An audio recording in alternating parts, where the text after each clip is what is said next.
I have kind of sympathy for the Indian Air Force chief, apart from the respect that I have for the enemy chief, Air Force chief. Why? Because I'm strangely worried about it. What kind of job is he asked to do? First, he was asked to obviously launch an attack on Pakistan, which was not justified. And then obviously the performance, we saw it.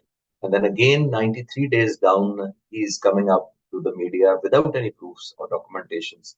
And he's trying to prove that.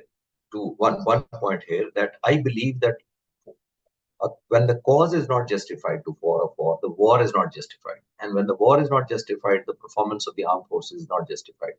This is exactly what happened because they thrusted the war on us. Opposite was true in Pakistan. Our cause was justified. We were defending ourselves. So was our war, and so was the performance, alhamdulillah, of the forces. 93 days down, I'm strangely worried about the fact that he should have come back with a lot of proofs a lot of data, the information. It's a time of the digital transformation. The internet, the media is so smart these days. He should have come back with all the proofs if he had to come back after 93 days. Let me also prize you as a fighter pilot. I can share with you whenever we do a peace mission, practice mission, or the war mission, we do the BDA, which is called bomb damage assessment, right on that day. We calculate what was the success rate, what's the percentage that I got, what's the damage that I caused, what is not been caused, or what the effect which I wanted to create has not been achieved. That's done on the same day. They took 93 days to evaluate what's the damage that they've done through the damage. And the one aspect that the media is probably not debating that much. I heard this press conference 3 times. Why? Because I was wondering and I was trying to find the element of confidence in himself, Air Chief. He was all the time saying that probably there were aircraft inside and possibly we have shot down these aircraft. And I believe that we did this damage. It could be more aircraft, it could be less aircraft. Do you do the press conference after 93 with this tone, this body language? I failed to understand. And on the lighter note, when you called me for this talk, I'm in USA and Canada for some talks and some interviews and talk shows, and I was having a breakfast with some friends in mostly Pakistanis and one or local Americans, and they were enjoying the breakfast with me when I was heading home to the hotel. They were saying that you are again going to defend something which is so baseless. They were enjoying it. And on the lighter note, that 93 days down, that you're still defending how many aircraft is shot down, the world is done. The Indian Air Chief, with due respect, was not on the moon for 90 days. He was on this earth. He must be calling meetings every day and talking to the pilot what happened. And they should have answered him. And he should have asked digital proof. And he should have brought that digital proof today. But unfortunately, nothing is seen of that. S-400 is a very potent surface-to-air missile, absolutely no doubt about it. It locks the target at 600 kilometers and it launches the missile at 400 kilometers. That's why name is S-400. That's one point. There's no doubt about it. However, this aircraft, this machine or the equipment has a data keeping. The moment you fire a missile, it gives you a digital tracking of the missile. And then it gives you a success rate, whether the missile was successfully has hit or is not hit. That's the most important thing. And again, I would repeat, that does not take 93 days to know about it, whether it has hit or not. On the opposite side, contrary, this aircraft or this missile was targeted by the PF. I can assure you that this was a suicidal mission by the PF pilots, no doubt about it. It would have been one way, obviously, mission because they aggressively took on this missile and obviously knocked it out. Twice they went in to attack Adhampur, and once they attacked Bhuj, which is close to opposite Karachi, towards coastal. They succeeded in that.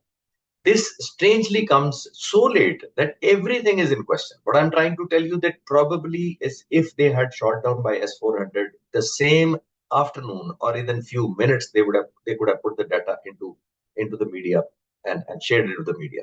93 days raises every possible question. And yet I'm repeating, sorry, at the cost of repeating, I'm saying that even today or yesterday, he did not bring in any data, which he should have along with. You see, Indian air defense was mainly dependent on S-400 because they had 3 batteries. Every battery has about 32 missiles and 4 tubes of the missiles. Every missile is equipped with 4 batteries, which has a different type of missile. It is so intelligent, the weapon is so intelligent that it calculates the incoming threat, the altitude, the speed at which is coming, the distance from the target, it fires the most appropriate missiles at the incoming targets. It is so good. The Indians had such a great trust in that weapon because this had been in the whole region. Only Turkey and India have this one, and no other country. And this missile has never been targeted itself by any air force globally. So the capability of the missile, I'm not doubting at all. But what I'm trying to come home is, please bring us the document, the digital footprint, or some valuation, or the video link of that, the video recording that they should be able to show. It's a wonderful machine, no doubt about it.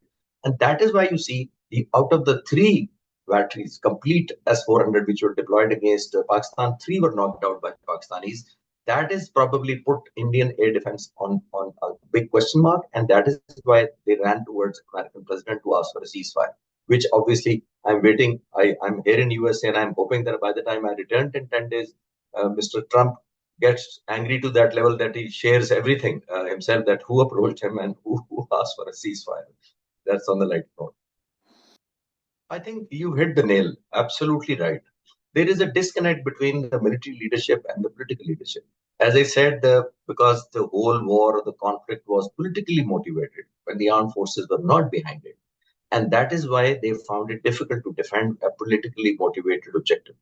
And that lowers the credibility. And you must have noticed that political government has not formally come up from at Indian Prime Minister was almost every day there was on the media just before this war. He was saying we'll teach lesson and we'll stop their water and we'll do this. Now, where is Indian Prime Minister? He's almost mute. It's a mute Prime Minister who hasn't talked about it openly. What did we do? Hasn't come out with a proof what did. So what I'm trying to say, it's a big disconnect between which is, as I said, it was a political motive which did not get the due acknowledgement or response, and even with the performance was not shown by the Indian officers. That is why you see that there is an element of embarrassment for not only the critical military leadership, but 1.4 billion people who are not war mongers. They are not interested in the war. But because of their 900 channels in India, the more than 500 were saying nothing but war and war day in and day out. And that is why then they created such a lot of hype in the minds and hearts of the people. And you found out later on what happened, that the expectation of the people went so high. And then obviously the armed forces performance did not live up to the expectations of the people. That's why they're feeling embarrassed.